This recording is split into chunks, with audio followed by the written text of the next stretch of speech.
বর্তমানে ব্রডব্যান্ড ও মোবাইল মিলিয়ে ইন্টারনেট ব্যবহারকারী সংখ্যা প্রায় ১৩ কোটি। ফেসবুক ব্রাউজিং সহ অন্যান্য কাজে এসব গ্রাহক দৈনিক ব্যবহার করেন প্রায় ৫,৫০০ জিবিপিএস ব্যান্ডউইথ, যার মধ্যে দুটি সাবমেরিন কেবল দিয়ে ২৬০০ জিবিপিএস ব্যান্ডউইথের যোগান দেয় বাংলাদেশ সাবমেরিন কেবল কোম্পানি। এই ২৬০০ জিবিপিএস এর মধ্যে ১৬০০ জিবিপিএস আসে সিমিউই 5 দিয়ে। এই সাবমেরিন কেবলের সিঙ্গাপুর থেকে ইন্দোনেশিয়া রুটে কাটা পড়েছে কেবল। এতে শুক্রবার রাত ১২টা থেকে পুরোপুরি বন্ধ হয়ে গেছে এই কেবল দিয়ে ব্যান্ডউইথ সরবরাহ।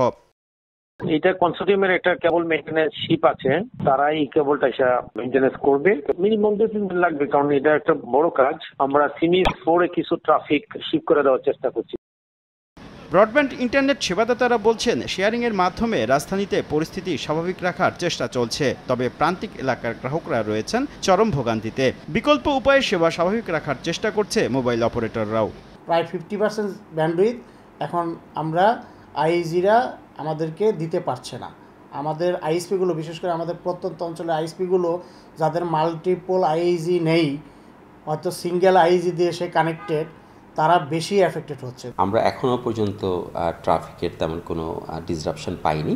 আইটিসিগুলো থেকে আরও ব্যান্ডউইথ কীভাবে নেওয়া যায়, যদি সিমি 5 লাইভে না আসে আগামী 2-3 দিন, আমরা সেভাবে কাজ করি। বর্তমানে মোবাইলে ইন্টারনেট সেবা দিচ্ছে 4 মোবাইল অপারেটর, আর সারা দেশে ব্রডব্যান্ড সেবা দিচ্ছে প্রায় 3000 আইএসপি অপারেটর।